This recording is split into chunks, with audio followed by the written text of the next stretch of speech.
News 8 மயிலை சார்பாக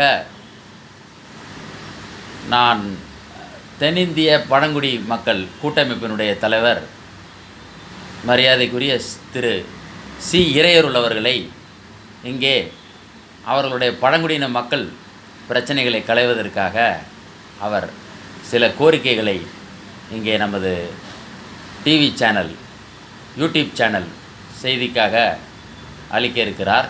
திரு இறையருள் அவர்களே வணக்கம். வணக்கம். நியூஸ் 8 சார்பாக வணக்கத்தை தெரிவிச்சுக்கிறேன். பொதுவாக பழங்குடியின மக்கள் இந்தியாவில் உள்ள அனைத்து மாநிலங்களிலும் உள்ளது போல பழங்குடியின ஜாதி சான்று தாசில்தார் அவர்களே வழங்க வேண்டும். இது தென்னிந்திய பழங்குடி மக்கள் சார்பாக ஒரு முதன்மையான கோரிக்கை. தற்போது வருவாய் கோட்டாட்சியர்கள் ஜாதி சான்று கொடுத்துட்டு வராங்க. அந்த கொடுத்துருவதில் பல இன்னல்கள், பல சிரமங்கள், பழங்குடியின மக்கள் மிகவும் ஜாதி சான்று பெறுவதற்கு மிகவும் அவதிப்பட்டு வருகிறார்கள். வருடக்கணக்கில் அவதிப்பட்டு வருகிறார்கள்.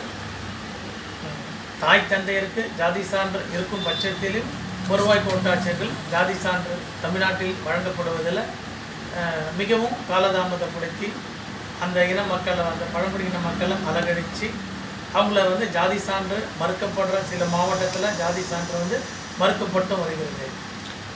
இதையெல்லாம் களைய இந்தியாவில் உள்ள அனைத்து மாநிலங்களிலும் எஸ்சி எஸ்டிக்கு தாசில்தார் ஜாதி சான்று வழங்குவது போல தமிழகத்திலும் பழங்குடியின ஜாதி சான்றிதழ் தாசில்தார் அவர்களே வழங்க வேண்டும் என்று முதன்மை கோரிக்கையாக நாங்கள் முன்வைக்கின்றோம்.